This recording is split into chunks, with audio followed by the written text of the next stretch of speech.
about a very remarkable thing that she told me about after last week's show. She said to me that we began talking, and she began to describe a conversation she had had with a man some years ago. She'll tell you all about it. And I was quite astonished because it was the first time I had ever heard a really accurate description of what it's like to be face-to-face with the Greys, something that I have experienced myself and that I just never hear accurately described, quite honestly. I mean, I keep it to myself, but most people who describe this experience, to be frank, have not had it. That's not the case here. This man did have it. But before we go on, there aren't going to be any ads in this special, but I do urge you to stay tuned with earthfiles.com every day. Linda is doing important work. This work indeed is so important that practically nobody except a small elect know about it. And when I say elect, I mean you have elected yourself. That's why you're here, why you are listening to this. You can help others because it is going to be terribly, terribly important in the future. Maybe tomorrow, maybe in 10 years, I don't know when, that people do know and understand this. So you can help others by overcoming your resistance and your fear of sharing this sort of secret that you have with other people. Your interest in this, let them hear this program. It's downloadable quite easily from our podcast. You can get it any number of different ways. Download it, let them hear it, draw their attention to it, let them listen to it on this website. Take this beyond your own private life. And also stay with Earth Files and UnknownCountry.com. Both of these websites are doing things that are very, very important. More important than I can possibly or actually say, but I think you get the idea, or beginning to get the idea, that this is the real center of where the future is happening on this planet right now. Little, tiny, lost in the world. But it ain't happening in the White House, believe me. It ain't happening at the UN, believe me. It is happening here. And Linda, welcome to this Dreamland special. Well, thanks, Whitley. We'll go back in time to the mid-1980s. I was on the East Coast working on a project actually having to do with a chemistry special for TV. And I was based in Washington, D.C., and we were doing production at a variety of places on the East Coast for this special having to do with chemistry, absolutely nothing to do with Earth mysteries or the non-humans, Greys, or whatever they are. And in situations where I have been working, occasionally I've had people approach me, sometimes up front and sometimes through FedEx, sometimes through faxes, sometimes through the mail, saying, would you talk with me? I have a question. I've worked in intelligence. I've worked in the military. This was one of those situations where maybe I was being monitored. It goes with the territory of investigating these subjects, as you know. Linda, when you say being monitored, exactly what do you mean? Well, people have told me over the years since I did A Strange Harvest, when they've contacted me. We have photographs of you at an airport, and then they seem to delight in describing for me what I was wearing when I was at a ticket counter in an airline, and their accuracy impresses me. I personally have never been shown the photographs of me as I have traveled in my life, but people have described me in situations that I knew where I was, and it was almost said to me arrogantly as though there's no place that you can go that we, meaning whoever it is in agencies in this government who attract people who are investigating the extraterrestrial biological entity phenomenon, that we can be photographed, we can be tapped, and that's the monitoring that I'm referring to. And the arrogance, incidentally, of children and fools, but go ahead. Well, and I was apparently with my crew. We were apparently photographed and tracked when I was doing A Strange Harvest all the way back to 1979. and through the 80s when I was working on other projects, but was very, very deeply trying to get to the bottom of what the government knew about animal mutilations and the link to an extraterrestrial biological presence. That was definitely a huge part of my life, even though I was doing a lot of other TV productions and filming, including this chemistry special. And that apparently is the context in which this man, who only called himself Dan R. to me, I have learned that you can ask for identification, and you can be shown on any given day with some of these people ID, and it can be the name they're giving you or a completely different name. The uniforms, if they're military, can change from year to year because people who are working in intelligence, it's their job, in counterintelligence especially, to go and find information and then try to muddy the waters, block real truth, and then they can wear any guise that they want. So to say that any of us ever know who any specific individual is, really, where they really get their paycheck, I think it's almost impossible if you're dealing with real counterintelligence or intelligence.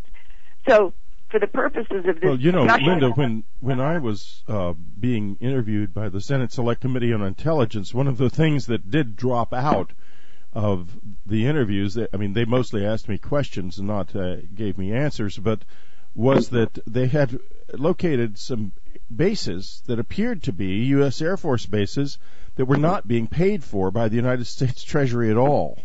Right. But the people working on the bases in seemingly ordinary Air Force jobs were being paid with checks that looked identical to the checks of people from any other base. I never heard if they tracked beyond that where the money was coming from. I've heard something very similar about W-2 forms and the so-called normal world, the top of the iceberg, being sent to people and using some kind of a cutout. It's a company name or a corporation name or a government agency name that has absolutely nothing in the below the tip of the iceberg real world where this counterintelligence and intelligence work is being carried out. So however this works, and we Americans really, I wish we understood this more, how our government plays shell games in which trying to track in one direction that is the surface world, it can take you off in a complete red herring when the below the surface world, where the real money and the real control is, it can be 180 degrees opposite of what it looks like in the surface world. And all of this is prefaced that when you are approached, in my case, I have been several times by people who I think have given me really true, honest insight and information because of their own frustrations. Yes, often that's what it is, and what happens to those people afterwards often is not good. But tell us now, let's go on to Dan R. Yes. He approached you. Where were you when this happened? In North Carolina. We were on a particular film piece. We were there for 2 days, and I had been in production.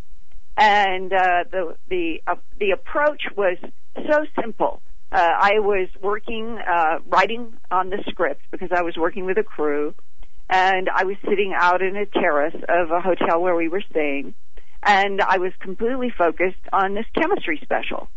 And a man approached, rather tall, whitish hair, wearing glasses, and a normal civilian suit and tie. And he said, my name. And he said, would you mind if I sat down and talked to you about some of the investigations that you have done for the past few years? And I said, yes, I had no reason not to. And he was very aware of the work that I had done on the animal mutilations. And that led to a discussion of what by then, in the mid-'80s, there was no doubt in my mind that the animal mutilations around the world for the last perhaps century and maybe even longer, but at least the modern era, were being done by extraterrestrial biological entities. Now, when you say that phrase, as you know, Whitley, there can be a long list of descriptions underneath extraterrestrial biological entities. It doesn't just mean the grays, is what she's saying. That's right. It's something entirely different, and there's a lot out there that we never see at all. That's right. And this is very germane to what he ended up telling me. Because if you've got grays, if you've got reptilians, if you have blondes or Nordics, as they are described by people in human abduction syndrome, and a whole host of others, maybe there is something very important for we humans to understand what the relationship is between those different types. Are they all allies, or are some of them in conflict with each other? And if they are, why? What is the big picture issue? And what is happening on the planet in relationship to a geopolitical, perhaps, a geopolitical division between other intelligences who use, manipulate, and monitor this planet for their own purposes? Okay, now, Dan R. and I were talking about the mutilations, the types of entities that have been described in relationship to the mutilations, which basically have included, at one point or another, any of those three types, even though largely I would say that what ranchers have seen mostly would be in the gray type category. And he said that he had himself had worked in a team that went to locations on the planet where for the purposes of this discussion, Whitley, if it's okay, I'm just going to use the word extraterrestrial, and everybody will understand. It's very complex, that word, where extraterrestrials were involved in some kind of interaction with the planet that reached our government that might either be troubling or we wanted to find out. Okay. Trying to understand, just folks, let me interrupt the government. Trying to understand using tools that are inappropriate for that process. The government does not understand and cannot understand given the way it approaches this. Go ahead, Linda. I think especially if our government is aggressive. I really do think that is a mistake. But that perhaps relates to last week's program and others that we can do in the future. But right now, I believe this was true curiosity. At least this was the way he described it.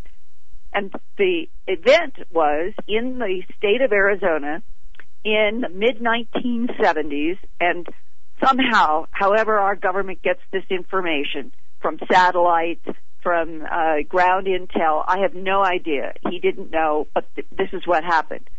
A dam in an area of a small community, this was not a large city, this was a small community that had a dam in the state. The dam was cracked or broken, or all the water was allowed to flood through this town. And he said, now when I say we on part of DNR, it's the unit, the agency that he's working for on these geopolitical matters having to do with extraterrestrials. He said, we were very confused. We did not understand because we knew, and this is important, we knew based on Hertz frequencies that we were picking up, and this would be from satellite, that this was a Swede or blonde craft that had been involved at this area. And the questions are huge about how we would track this, how we would know, and I can't answer that. He couldn't, but this was the event. And he and his team are sent from wherever they were to go to Arizona to try to deal with what was happening without anybody knowing that this flood, this break in the dam, had anything to do with extraterrestrials, and in this case, specifically the blonde Nordics.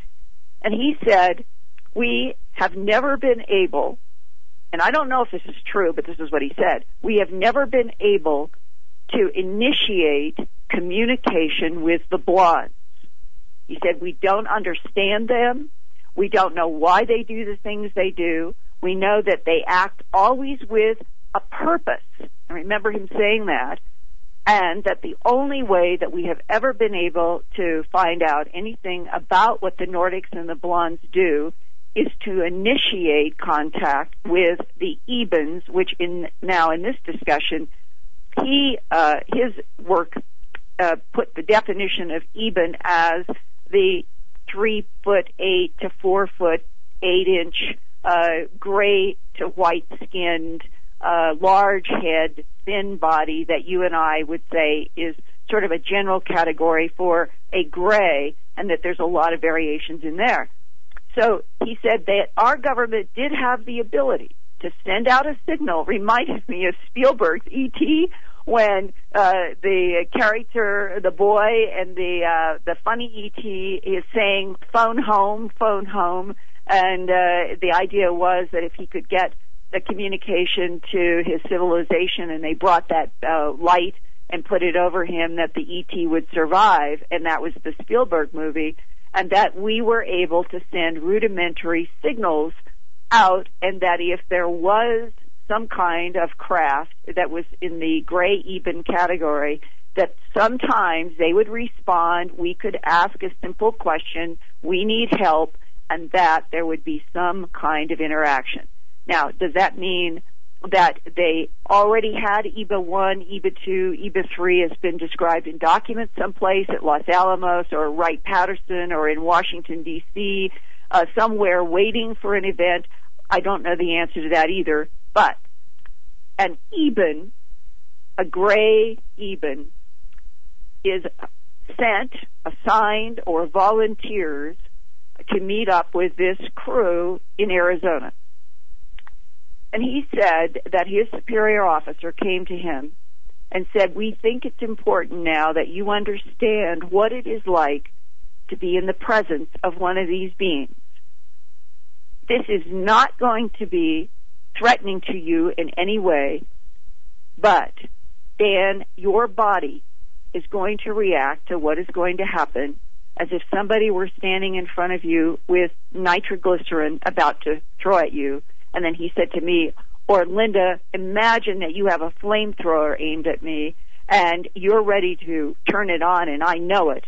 He said, my entire body at the cellular level wants to run.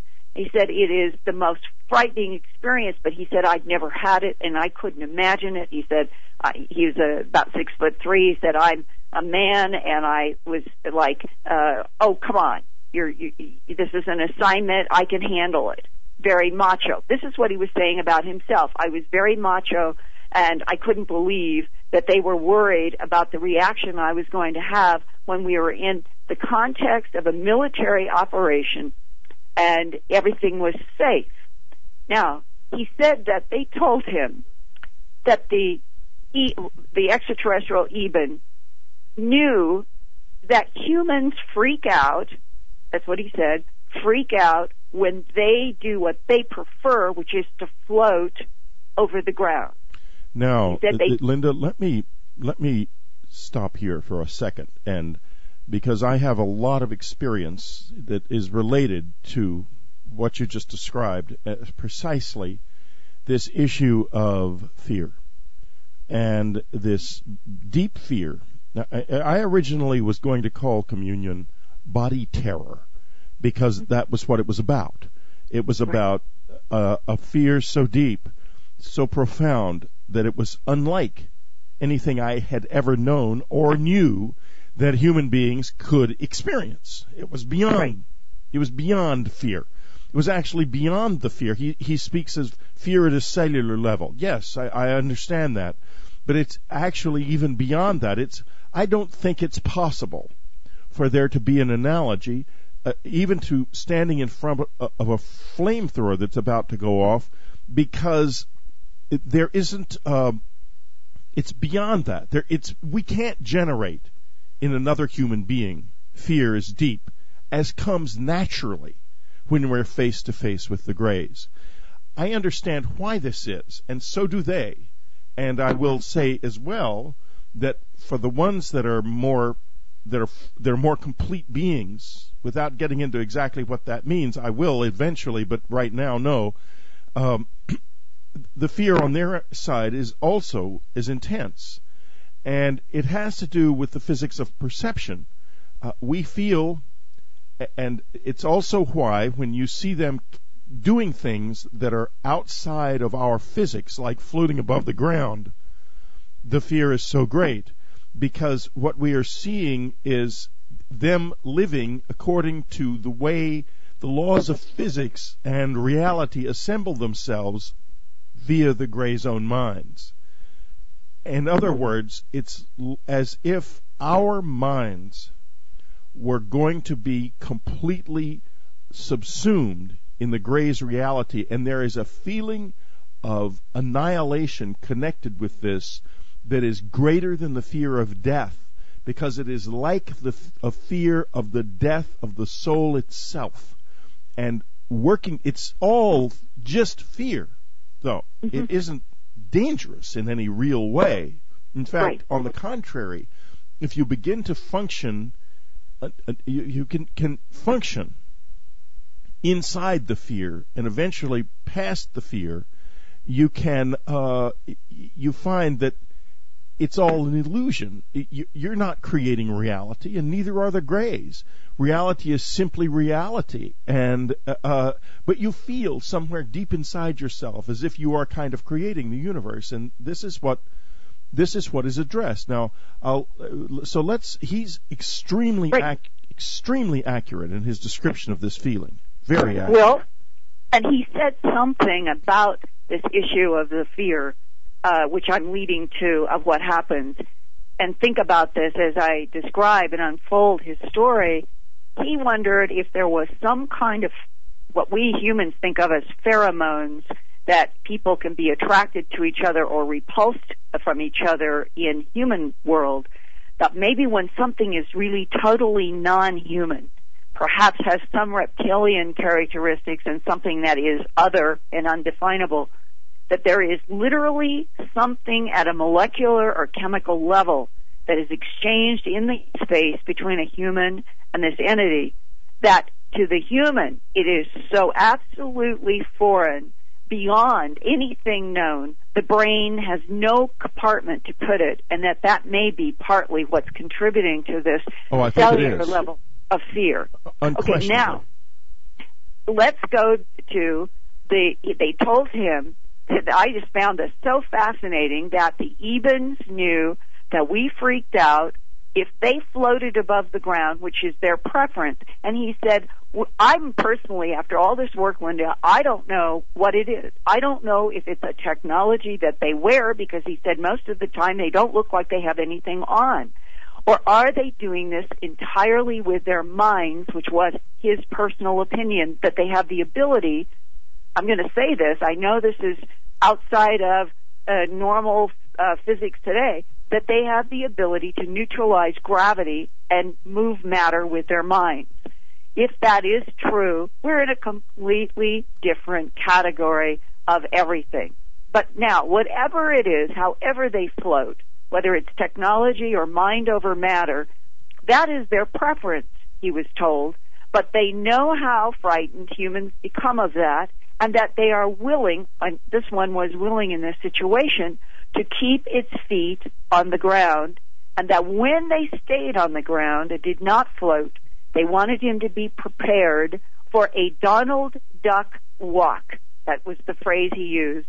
A very strange, funny, clumsy, if you think of the cartoon of Donald Duck, that is what the Eben would do, and that it would walk up to approximately 4 feet from where he was standing, and that he would keep his head down, and that as soon as the head began to tilt, and when the large eyes made contact with his eyes, they told him, you will no longer be in control of yourself, but be prepared for this. This is the important part. There will be a simultaneous download of information to you and an upload of information from you, and be prepared to collapse. And he laughed. He said, come on, give me a break. I can handle this. So he's standing, knows that off to his left and to the back are his superior officers and his colleagues in this team dealing with the geopolitics of extraterrestrials on planet Earth. And the entity appears exactly where they told him it would. And at first he thought, this is a piece of cake. Why are they so... Just appears, just seems to appear out of thin Well, air. no. It came out of, it was a tent or some structure where they were made. All right. And so, but they had told him, in other words, this unfolds exactly as he was briefed. And he sees the Donald Duck walk, and he remembered thinking how funny it was. He's totally relaxed. This is very interesting, folks. I've never described this walk. They don't walk well at all, and they don't like to walk. And they also will hop at times, by the way. At least some of them will. But they do not like to walk, and I'm not so sure that they can always float. Now, I'm coming in here from outside the flow of the conversation with an interruption to remind you about earthfiles.com and unknowncountry.com, how important it is to keep supporting them. I'm not going to belabor this. I'm not going to stay here like this in this state for long, but I am going to remind you, go to these websites, subscribe to Unknown Country, subscribe to Earth Files, in order to keep this going. It is very valuable, and this species is in the process of making a big decision. Do we go on or not? What do you choose? Are you going to choose life, which is to say life as mankind expressed into the cosmos in all of our truth and all of our pain, or are you going to choose to go through an extinction event? This is the choice that's being made, and the choice starts here with you, who are conscious, the first people conscious of hearing that there even is a choice on offer. Now let's go back to the conversation. I don't know whether that is technology enabling them to do that or something inside themselves enabling them to do that. But I will tell you this, that one night after I had been having a lot of close encounters with them in the woods, and you know, it'd be one thing to do this on a military base and with people around. I did it alone in the forest, and so I want to tell you, everybody, you can handle this fear. It was bad for him. Frankly, it was worse for me. I'll be very honest with you. I'm not blowing my own horn or anything, but I'm just saying that we can get to even deeper levels of it and still function, and that's what we're going to have to do over time. In any case, the one time I know of when I really levitated, I floated above the ground, was a few nights after I had been with grays who were floating. So what that may mean, I don't know, for the future to figure out. But go ahead. Okay, so he is watching the Eben waddle toward him. And he said maybe it was about 6 or 7 feet out, a little further than where he was told that the being would stop, that his knees began to shake. He said, I couldn't believe it. He said it was as if my body had taken on some kind of independent will, and my knees began to shake. How well I know this. Okay, and he was angry. He was angry at himself. He said, how can this be happening? I know what's going to happen. And he was telling me, he was angry at himself for a moment, realizing his knees were shaking. And as the being got to the spot where they, about 4 feet away, he said that he knew that his mind was trying to faint. And he said the only thing that kept me standing there was that I knew the eyes of my superior officers and everyone in my team were on me. And he said, I wouldn't, I willed myself beyond the cellular fear to stand there. And he said, the head began to rise. The eyes, whether they are lenses, they were dark. My assumption is they are some kind of a lens. And they are the big slanted eyes. That's correct. And, yeah. And they can be taken off, too. Exactly, is my impression, too. And that when the eyes made contact with his, he said, Linda, instantaneously, it was as if I had 7 feature films running through my head all at the same time, in color, with smell, with heat and temperature and cold and temperature, with touch. All of my senses were activated, he said, and overlaying all of these 7 total feature films as if they were 3D, not the way we look at them on a screen, were gold symbols. He didn't recognize the symbols, but he said the symbols also had a 3-dimensional quality superimposed over the 3-dimensional 7, he used the number 7 films running simultaneously through his head. And he said, I could feel at moments the way a human wants to question and say, stop, I want to ask. But he said as soon as he knew that his mind was struggling with questions, with I don't understand, that there would be another branch, like that would provoke another film. Yes, and you have to be disciplined inside yourself in order to communicate this way. He had no preparation and no discipline, but over time it's possible to channel this, and I don't mean psychically, I mean to organize your mind in such a way that when a communication like this comes to you, you can actually make great use of it. And it's important always to understand that it does not work in terms of our language. This is why I have struggled so much, especially recently, with communication about this, which is why The Greys is a novel, because it's got a hidden subtext in it. I mean, you talked about the Da Vinci Code having a hidden code in it.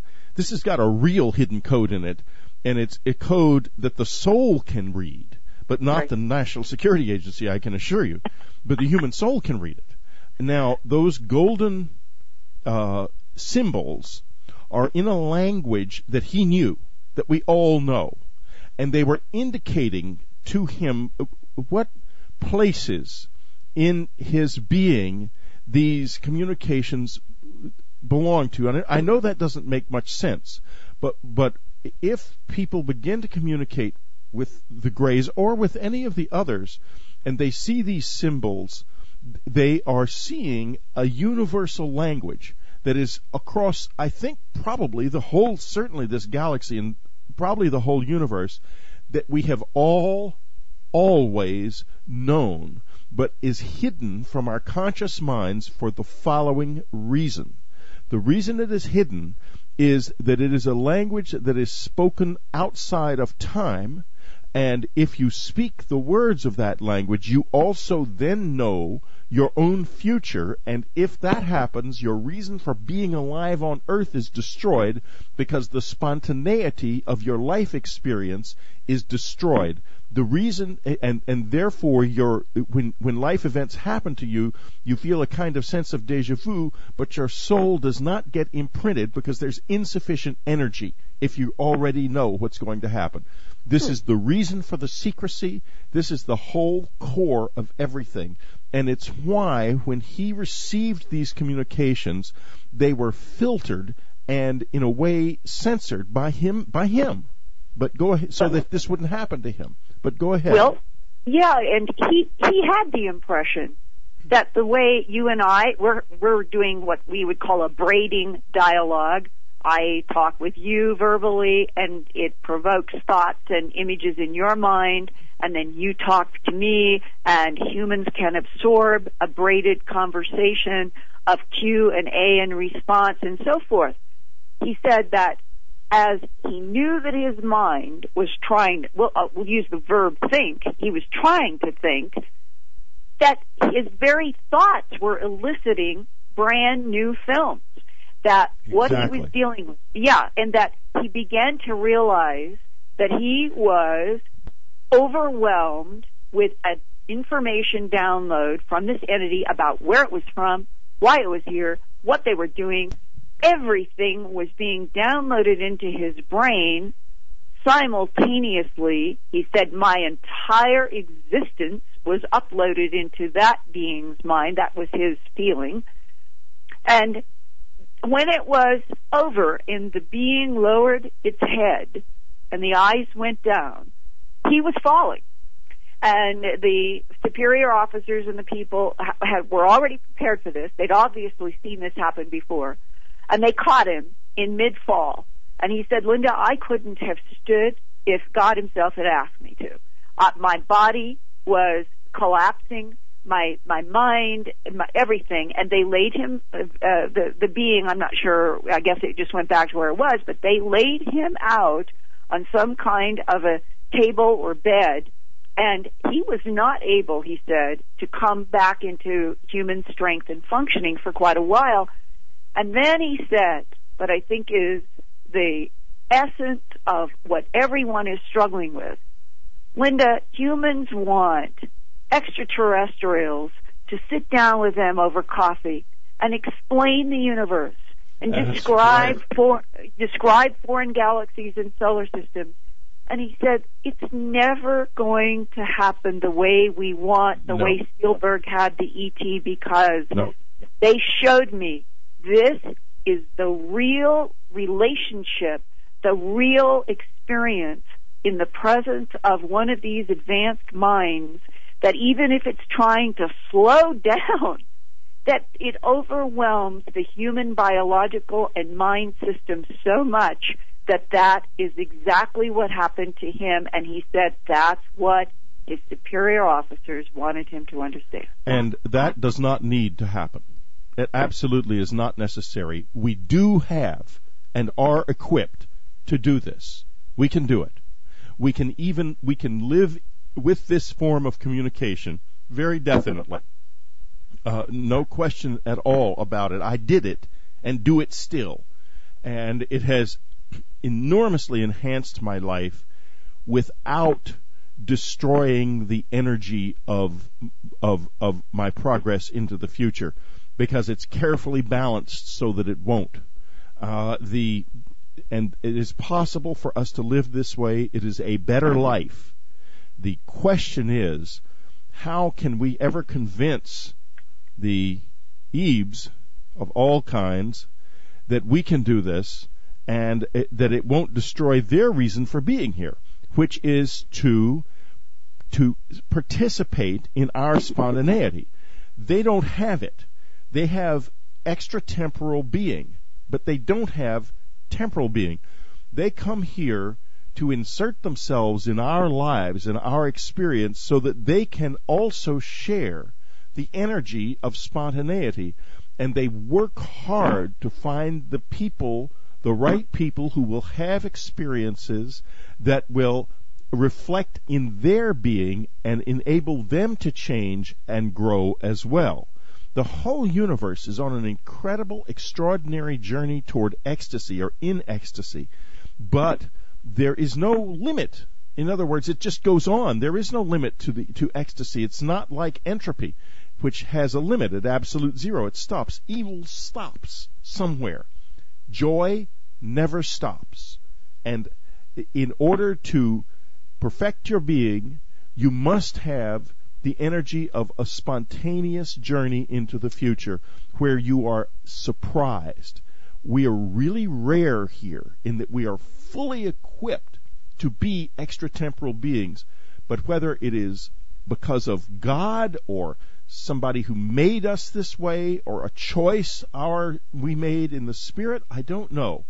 We live inside of time, making us valuable not only to ourselves, but all kinds of camp followers who are here enjoying this extraordinary state that we're in. And that's why the beings are here, and it's also why they're so obsessed with secrecy.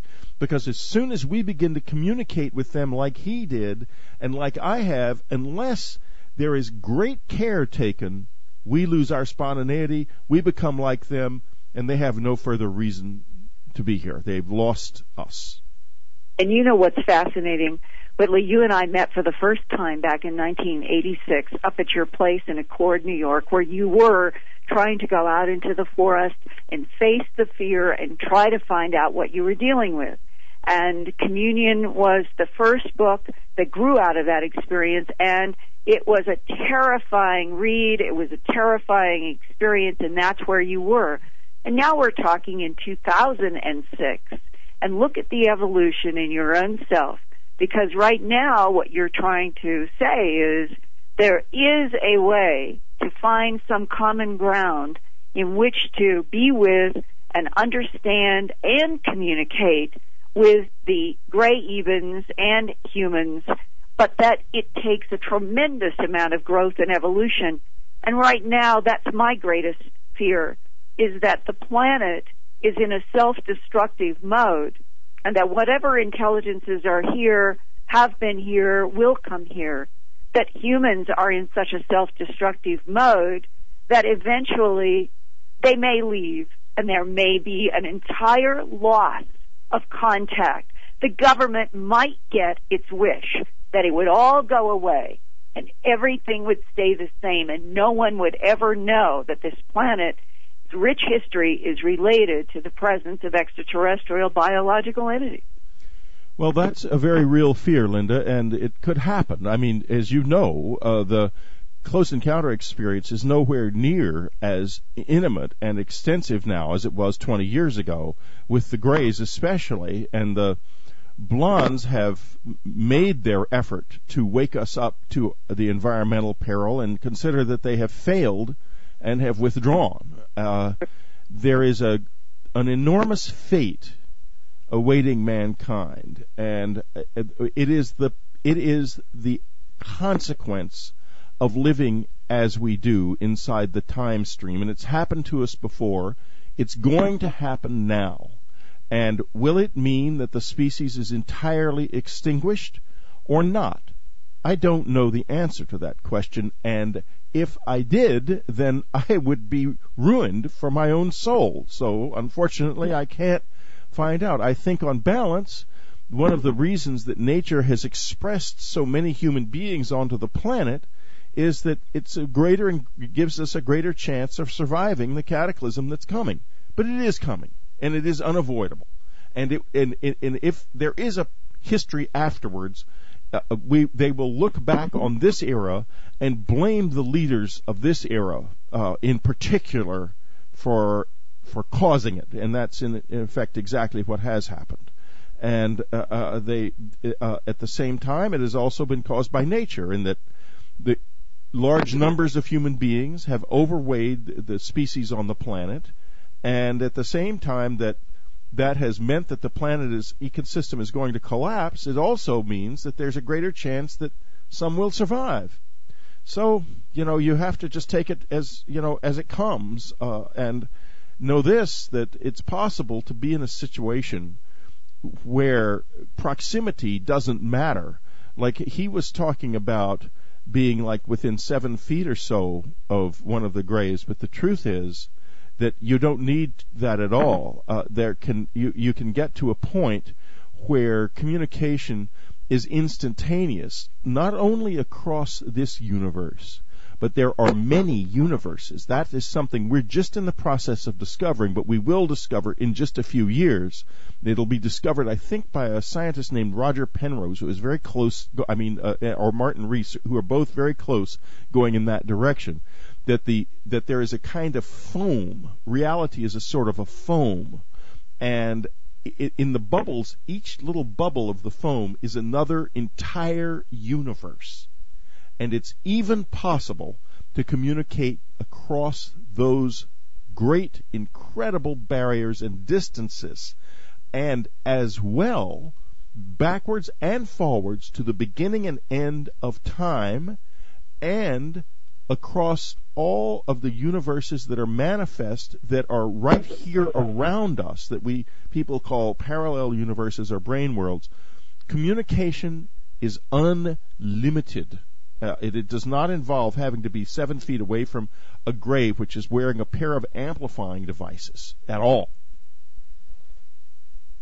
And as you were describing the foam and the infinite number of universes which has come up by so many people in the abduction syndrome, as if this is truly the reality, and eventually our physicists will discover that, there has been this breakthrough between 2005 and 2006 for the first time of the entangling of atoms. And this was reported in one of the major journals in December, I believe it was, or November of 2005 that 6 beryllium atoms had been what is called entangled. And without going into the complex physics of that, the bottom line is, if humans can entangle atoms, they could put one of those atoms or two or any number of the entangled atoms on the moon, on Mars, it wouldn't matter where. And on Earth, the atoms here would always know what the other atoms were doing.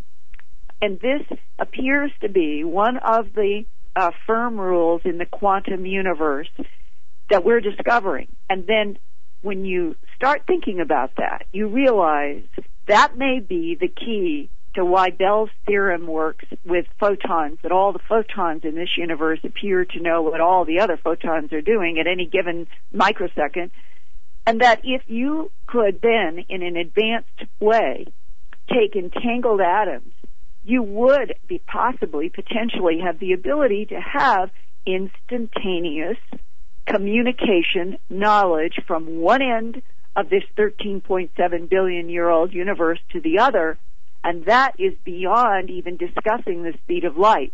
That is instantaneous over such a huge space and time that it's not comprehensible to the human mind. But where we are in quantum physics today is showing that if we can entangle atoms and control them, that might eventually be the answer to instantaneous communication over space-time. It's true that entangling atoms requires bringing them together to a degree, although not completely. All photons are entangled already. All photons. And most of the highly energetic particles are too. The reason this is true inside the universe is that at the moment of the Big Bang, when the universe came into being, all matter that is now present was present there too, even though it was present in an object that was smaller than a pinhead, and it was so everything is entangled. A great step forward in terms of communication comes when a social entity, such as an established scientific institution or something, realizes the truth that everything must be entangled. And then an even greater truth, going back farther than 13.7 billion years, is the origin of this kind of foam in which in which the universes float.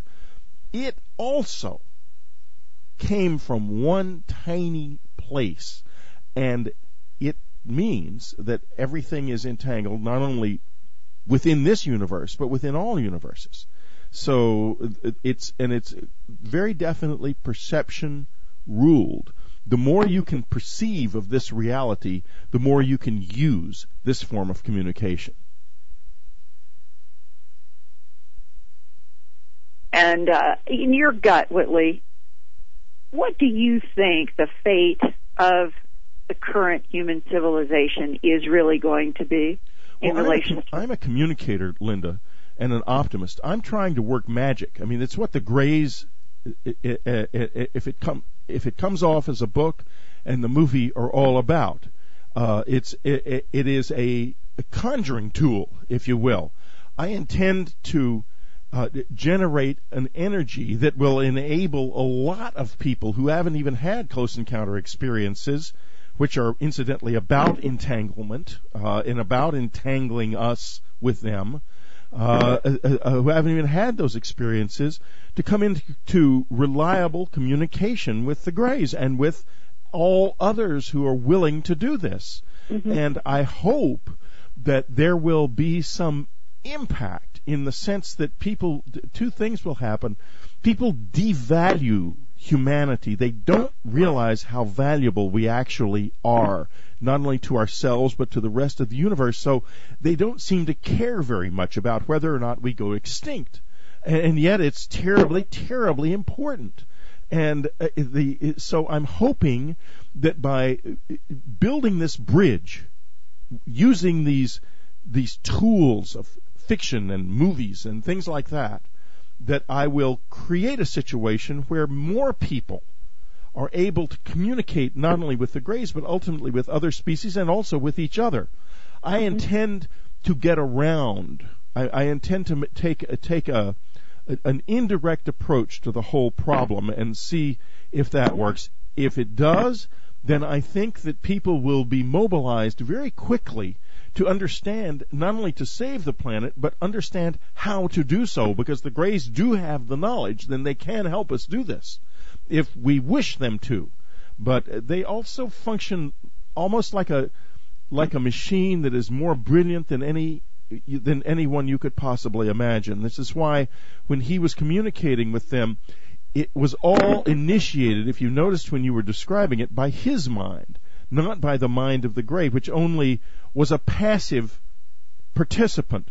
And every time he had a new thought, a new set of symbols opened up, because the truth of the matter is the great and ancient being in that communication was not the Grey. It was him. Well, that is an interesting way to look at it, but it was the Eben who had the ability to initiate the three-dimensional movie download.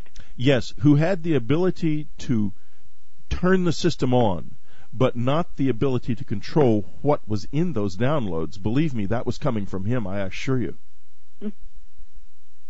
Well, we may not have known it, but it was.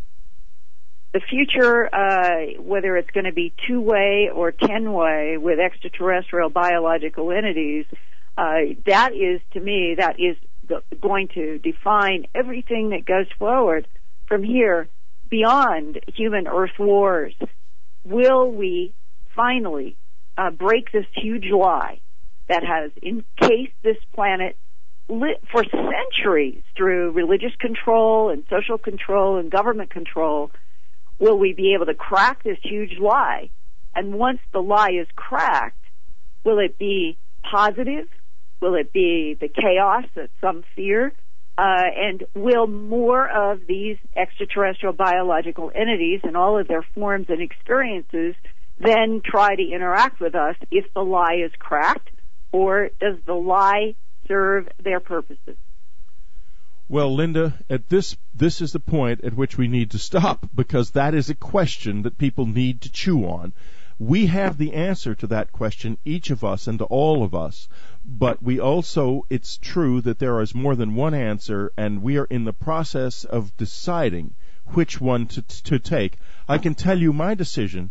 I choose life. I choose humanity. I say the species is worth saving. Anyone who has listened to this talk knows what needs to be done in order to accomplish that goal. Linda Moulton Howe, thank you very much for being a catalyst in what I regard as maybe the most important conversation I have ever had in my life. Well, I think it is, I hope, something that people will listen to, take into themselves, and whatever shows up in the skies or the ground, that their first reaction is not fear, but curiosity. Thank you very much, Linda Moulton Howe. Linda's website is earthfiles.com. She reports on Coast to Coast AM and weekly on Dreamland. Do not miss the work of Linda Moulton Howe. It is extremely important, as well as unknowncountry.com. Subscribe to unknowncountry.com. Keep this all going. If this dies, and it could die, a light goes out so profoundly important that I really cannot even express it. It's up to you. 1% of the listeners of this radio program actually are paid subscribers. About a very remarkable thing that she told me about after last week's show. She said to me that we began talking, and she began to describe a conversation she had had with a man some years ago. She'll tell you all about it. And I was quite astonished, because it was the first time I had ever heard a really accurate description of what it's like to be face-to-face with the Greys, something that I have experienced myself and that I just never hear accurately described, quite honestly. I mean, I keep it to myself, but most people who describe this experience, to be frank, have not had it. That's not the case here. This man did have it. But before we go on, there aren't going to be any ads in this special, but I do urge you to stay tuned with earthfiles.com every day. Linda is doing important work. This work indeed is so important that practically nobody except a small elect know about it. And when I say elect, I mean you have elected yourself. That's why you're here, why you are listening to this. You can help others because it is going to be terribly, terribly important in the future. Maybe tomorrow, maybe in 10 years, I don't know when, that people do know and understand this. So you can help others by overcoming your resistance and your fear of sharing this sort of secret that you have with other people. Your interest in this, let them hear this. Terrestrial biological presence. That was definitely a huge part of my life, even though I was doing a lot of other TV productions and filming, including this chemistry special. And that apparently is the context in which this man, who only called himself Dan R. to me, I have learned that you can ask for identification, and you can be shown on any given day with some of these people ID, and it can be the name they're giving you or a completely different name. The uniforms, if they're military, can change from year to year because people who are working in intelligence, it's their job, in counterintelligence especially, to go and find information and then try to muddy the waters, block real truth, and then they can wear any guise that they want.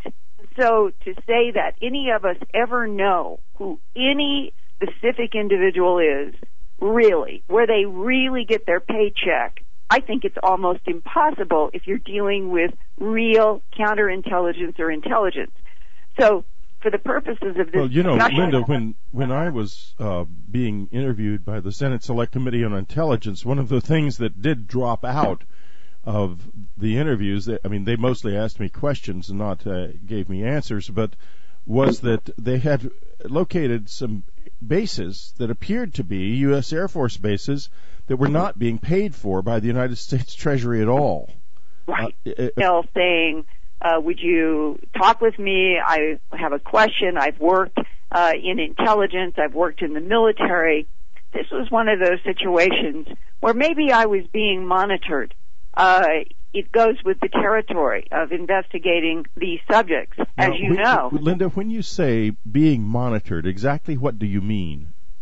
Well, people have told me over the years since I did a strange harvest, when they've contacted me, we have photographs of you at an airport, and then they seem to delight in describing for me what I was wearing when I was at a ticket counter in an airline, and their accuracy impresses me. I personally have never been shown the photographs of me as I have traveled in my life, but people have described me in situations that I knew where I was, and it was almost said to me arrogantly as though there's no place that you can go that we, meaning whoever it is in agencies in this government, who attract people who are investigating the extraterrestrial biological entity phenomenon, that we can be photographed, we can be tapped, and that's the monitoring that I'm referring to. The arrogance, incidentally, of children and fools, but go ahead.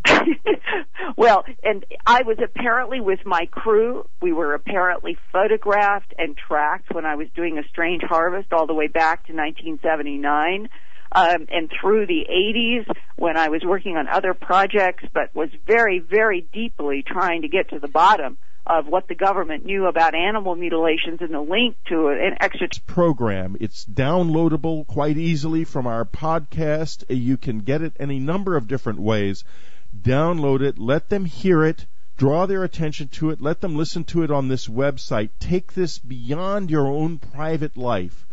And also stay with Earth Files and unknowncountry.com.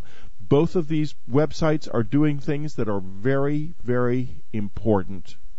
More important than I can possibly or actually say, but I think you get the idea, or beginning to get the idea, that this is the real center. of where the future is happening on this planet right now. Little, tiny, lost in the world. But it ain't happening in the White House, believe me. It ain't happening at the UN, believe me. It is happening here. And Linda, welcome to this Dreamland special. Well, thanks, Whitley.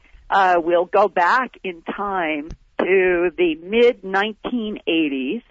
I was on the East Coast working on a project actually having to do with a chemistry special for TV.